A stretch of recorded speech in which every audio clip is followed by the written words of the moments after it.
And today marks 1 year since the beginning of President Trump's second term. The leader of the free world took bold action to bring peace in places near and far and usher in what he calls the golden age of America.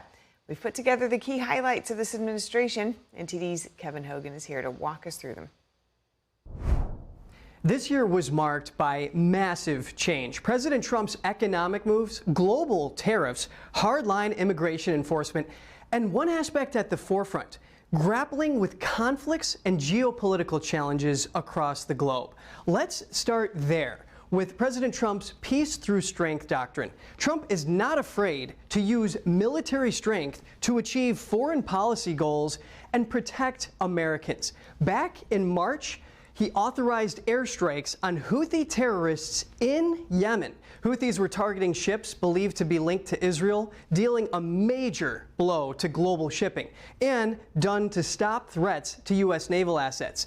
In June, in Operation Midnight Hammer, Trump brought stability to the Middle East and the world and through decisive military action using B-2 bombers flying across the Atlantic Ocean, striking Iran's nuclear sites. It prevented the Iranian regime from getting weapons-grade uranium. The Pentagon says it set their nuclear program back up to 2 years. Then, starting in early September, Trump ordered military strikes on boats deemed to be carrying illegal drugs from Venezuela to the U.S. Trump says these were, in part, Tren de Aragua gang members acting at the direction of Venezuela's socialist regime leader Nicolas Maduro. They were on routes known to be used for trafficking drugs. All this building up to Maduro's capture and indictment on narco-terrorism charges. The Trump administration says Maduro is at the forefront of corruption, responsible for transporting thousands of tons of cocaine into the U.S. The socialist regime leader is now facing justice on American soil for allegedly harming Americans through addiction, crime, and thousands of deaths. So that's how President Trump used different branches of the military and law enforcement to bring about the so-called peace through strength agenda. But what does this non-military approach include? Here's how Trump used diplomacy over the past year. The president says he's resolved 8 conflicts around the world using different forms of statecraft. These span 3 continents. In Africa, between Rwanda and the Democratic Republic of the Congo, Egypt and Ethiopia, and now in Europe, between Serbia and Kosovo, and in Asia, between Thailand and Cambodia, as well as Armenia and Azerbaijan, Israel and Iran, Israel and Hamas. At the end of September, President Trump unveiled a 20-point peace plan for Gaza. In October, Trump gathered world leaders at a peace summit in Egypt to make this deal official. This paved the way for the release of Israeli hostages and aid for the people of Gaza. And now the second phase of the peace plan is underway. That's diplomacy. But Trump had other ways to secure peace, too. For example, when resolving the India-Pakistan conflict in May, the president says he used trade as leverage to bring about a resolution. And it's trade, tariffs, and Trump's deal-making that are a centerpiece of this administration's global agenda. Here's Trump. To me, the most beautiful word in the dictionary is tariff. The higher the tariff, the more likely it is that the company will come into the United States and build a factory in the United States so it doesn't have to pay the tariff. That will take many years. So just like we saw in that clip, many were skeptical of Trump's tariffs agenda. Let's see the results so far. Those tariffs raked in $265 billion last year. That's over $250 billion, more than 3 times as much revenue in 2024. Another direct impact, President Trump has secured 16 trade deals with other nations, lowering tariffs, securing investment, and helping American businesses to more easily sell their products in those markets. Taiwan was the most recent deal inked, bringing semiconductor investment. And 16, that does not include the temporary deal with China and the 2 deals, one with the Philippines and one with Pakistan, in which only one side has confirmed. So 19 total in the works. Now, back in April, President Trump declared America's massive trade deficit a national emergency. He credits his tariff policy with slashing that number. The latest monthly data, $74 billion in October 2024 to $29 billion in October 2025. That's down 60%. And the investments that Trump says are a result of the tariffs total over $9 trillion, according to White House numbers.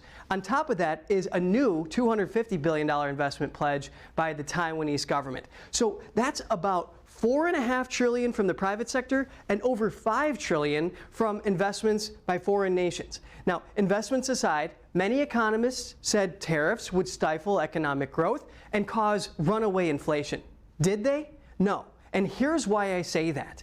In 2025's fourth quarter real GDP growth, that's adjusted for inflation, that's forecasted at 5.4%. If Trump keeps that pace up, you'd have to go back about 50 years to find another administration that did that. And inflation didn't change that much at all. Actually, it ticked down a bit, down to 2.7% in January. Now, we just discussed how the country as a whole is doing with some macro numbers. What about real take-home pay for workers? That's what you see right here. Americans are taking home about $800 more in 2025 than the year before it. Now, this is according to data from the Bureau of Labor Statistics. That's extra money in your pocket. And of course, one of the biggest news stories in 2025, on his very first day of the year, President Trump established the Department of Government Efficiency, led by Elon Musk. The goal was to root out waste, fraud, and abuse. DOGE estimates its total savings to date at $215 billion. That's over $1,300 per taxpayer. So the economy was a big cornerstone of Trump's re-election campaign, but perhaps the biggest one was immigration. Now, these are the monthly encounters at the southwest border going from before January 2022 up until now. Under the Biden administration, border crossings were very high at sustained levels that you normally don't see, because usually it peaks and troughs over the course of the year in different months. But what we saw was very high levels, and right here in December 2023, that's when it peaked. You saw about 300,000 in just 1 month alone. That's about the population of Pittsburgh. Under Trump, encounters are at about 10,000 per month. That's because on day one, Trump declared a national emergency at the border. And then in March, to give just one example, of his enforcement efforts, Stryker units were deployed there. So now this whole thing that we're looking at encompasses what President Trump has done to secure the border. Now, that's the border. What about the interior? Well, the Department of Homeland Security says that about 2.5 million deportations have taken place since last January. 1.9 illegal immigrants have voluntarily self-deported, and about 600,000 were removed by federal agents. The administration says they're targeting the worst of the worst criminals. On the campaign trail, Trump said he would launch the largest deportation operation of criminals in history. And the arrests by ICE are a very big part of that. In 2024, from January to September, there were around 85,000 arrests, but under Trump, that number skyrocketed to 209,000. That's about a 150% increase. And it's brought a lot of protests and a lot of praise, especially from angel parents whose kids were killed by illegal immigrants. In January, Trump signed the Laken-Riley Act that requires that illegal immigrants arrested for heinous crimes to be held for immigration authorities. So we've covered Trump's military and diplomatic means to bring about peace, tariffs, and the economy. What's on the horizon? The Supreme Court ruling on whether President Trump has the authority to impose tariffs could happen within the coming days, but the exact timeline is unclear. And if the High Court doesn't strike them down, well, Trump says that middle to low-income Americans could get $2,000 checks by the end of the year as a tariff dividend.